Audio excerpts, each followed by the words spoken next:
देखिए, पूरे दुनिया के अंदर, पूरी देश के अंदर राजीव गांधी राहुल गांधी जी के इस बयान के ऊपर चर्चा हो चुकी है कि पूरे एक समाज को टारगेट करके कि हिंदू मतलब हिंसा, हिंदू मतलब क्या क्या उन्होंने कहा है, और वो भी सदन के अंदर कहा है। तो उन बातों का तो जितना भी भर्त्सना की जाए, निंदा की जाए, उतनी कम है। और सारा देश ये मानता है भाई वो बिना बुद्धि के बोलता है। ये देश का दुर्भाग्य है कि इस किस्म का आदमी देश के विपक्ष के नेता के पद के ऊपर है। लेकिन लोकतंत्र है भाई, लोकतंत्र के अंदर पता नहीं किसको कहाँ बैठा दें। अब उसको झेलेंगे जितने दिन झेला जाएगा। रोजाना अखबारों के अंदर, मीडिया के अंदर वो चीज़ें आ रही, हम उन सब नए निर्णयों को लेकर जनता के बीच में जाएं। और जो समस्या विकास की यात्रा शुरू की थी मनोहर लाल जी ने, और जब भी कोई परिवर्तन होता तो समस्याएं भी आती हैं। और अब्राहम लिंकन से जब किसी ने पूछा कि सबसे बड़ा इस दुनिया करोड़ से ऊपर आबादी हमारी जा चुकी है, चीन को भी हम पास कर चुके हैं। अब ऑस्ट्रेलिया तो है नहीं कि 3 करोड़ की आबादी है, फटाफट सारा डिजिटलाइज हो जाएगा। जितनी ऑस्ट्रेलिया की आबादी जोर हो, वहाँ पर डिजिटलाइजेशन करना कोई साधारण काम नहीं है। उसके कारण जनता को कठिनाइयाँ आई हैं, जिनके कारण कुछ से हो सकता है परेशानी में। आप सभी इसी परिवार के सदस्य हैं, थोड़ी देर बाहर बैठ जाए, यहाँ पे प्रेस शुरू होगी। प्रेस के सभी साथी बिल्कुल यहाँ पे आए हुए हैं, ठीक है ना। मेरी सभी से हाथ जोड़ करके प्रार्थना है, आप सभी परिवार के सदस्य हैं, क्योंकि यहाँ पे श्री राम से झगड़ा की प्रेस होगी।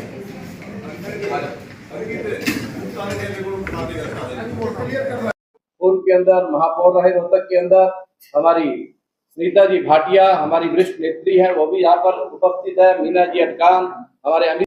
जो भी गरीब आदमी के हित के लिए जितनी भी बातें हैं, उन एक एक को चिन्हित करके नायब सिंह सैनी जी उनके हित में निर्णय ले रहे हैं। और एक और निर्णय उन्होंने लिया है, भवन निर्माण कारीगर कल्याण बोर्ड के पास बहुत बड़ा पैसा पड़ा हुआ है। जिस समय हरियाणा सरकार में नायब सिंह सैनी जी मंत्री थे तो श्रम रोजगार का विभाग उनके पास था, और मुझे अच्छी तरह से याद है, मैं हरियाणा में चेयरमैन था।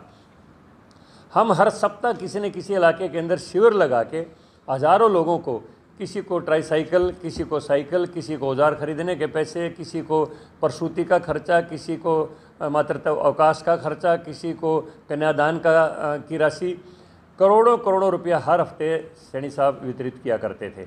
लेकिन 2019 में हमारी गठबंधन की सरकार बनी और ये महकमा हमारे गठबंधन के साथी के पास चला गया। उसके बाद गरीब आदमी को कोई लाभ नहीं मिला, और हमारी सरकार की मजबूरी थी, मंत्रिमंडल उनके पास था।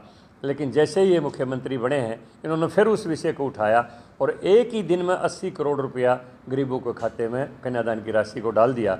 और ये भी आगे डिक्लेयर कर दिया कि जिस भी गरीब की बेटी की शादी है उसमें कन्यादान की राशि शादी के बाद नहीं, शादी से 3 दिन पहले मिलेगी। तो इस किस्म के जनहित के फैसले रोज़ाना हरियाणा सरकार कर रही है, और हम समझते हैं कि इससे हमारी पार्टी के कार्यकर्ताओं में भारी उत्साह है, जनता में भारी उत्साह है, और जनता नायब सिंह सैनी के नेतृत्व में एक बेहतरीन मुख्यमंत्री के रूप में देख रही है। और हमें उम्मीद है कि 2024 का जब ये विधानसभा चुनाव सितंबर-अक्टूबर में आएगा तो फिर हम पुनः हरियाणा प्रदेश में तीसरी बार भाजपा की सरकार बनाएंगे। हम सबको इतिहास से सीखना चाहिए, और हम भी सीख के कर रहे हैं। डर नहीं है। अगर हमने किसी स्कीम में कोई कमी देखी है, हमेशा सुधार की एक प्रक्रिया संसार में चलती रहती है। संसार का नियम है सुधार, और जब हम कोई नई व्यवस्था देते हैं तो उसमें कोई न कोई कमी भी हो सकती है, और होती है तो उसमें सुधार की व्यवस्था होती है। तो ये सुधारात्मक प्रक्रिया है, कोई डर की बात नहीं है। पर लोकतंत्र के अंदर चुनाव आते हैं और चुनाव में जनता के हित के लिए फैसले किए जाते हैं। वो डर की बात नहीं होती, जनता के हित की बात होती है। कांग्रेस तो कहती है ना कि चुनाव नजदीक में, इसलिए डर के मारे। देखिए, बात ये है, हमारा कांग्रेस वाला चरित्र नहीं है कि जाते जाते लोगों के लिए कुछ फैसले कर जाएं। लेकिन ये हमारी जब पार्टी ने नायब सिंह सैनी जी को बनाया है और मनोहर लाल जी को केंद्र के अंदर उनका जो भी तजुर्बा है उनका लाभ लेने के लिए वहाँ पर बहुत बड़ा मंत्रालय दिया है, तो सोच विचार करके जिन व्यवस्थाओं में जो कमी रही है, तो हालांकि मकसद मुख्यमंत्री जी का पहले वाले का भी कोई गलत नहीं था। वो डिजिटलाइजेशन के माध्यम से, एक टेक्नोलॉजी के माध्यम से विकास की व्यवस्था देना चाहते थे। लेकिन देश में इतना बड़ा आबादी का घनत्व है कि एकदम सारी व्यवस्थाओं की समझ आ जाना जनता को एकदम संभव नहीं होता। और हम ये मानते हैं कि धीरे धीरे इनका लागू करना चाहिए था, लेकिन एकदम होने में कुछ थोड़ा सा उलझाव हुआ है और अब उन व्यवस्थाओं का सुधार हो रहा है। देखिए, काफ़ी संवेदनशील विषय है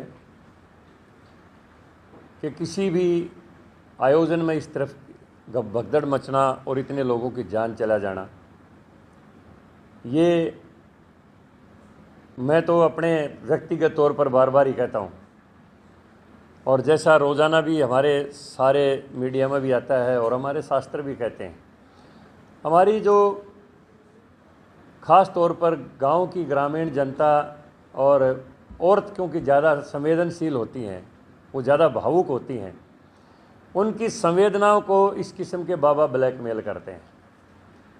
इस किस्म की जो भोली भाली जनता होती है उसको ब्लैकमेल करते हैं इस किस्म के लोग, और वो इसका फ़ायदा उठाते हैं और ऐसे चेले बना लेते हैं।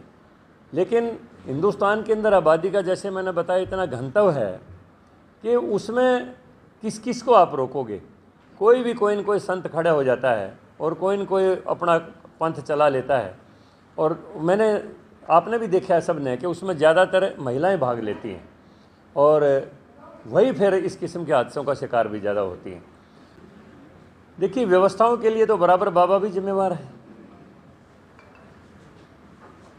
केवल मात्र किसी एक व्यवस्थापक के ऊपर जिम्मेदारी डाल के तो हम उसकी तीसरी नहीं कर सकते हैं।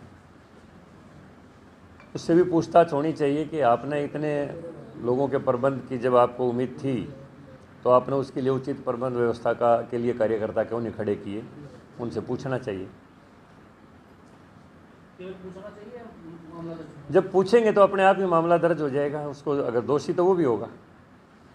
कोई भी आदमी अगर इस किस्म के आयोजन करता है तो उसको पहले उसकी व्यवस्थाओं को भी पूरा जायज़ा लेना चाहिए, और ऐसे जो बाबा लोग हैं उनके ऊपर भी एक आचार संहिता लागू करके उनको ऐसी व्यवस्थाओं के अंदर करना चाहिए, कानून के दायरे में, कि आइंदा जनता को ऐसी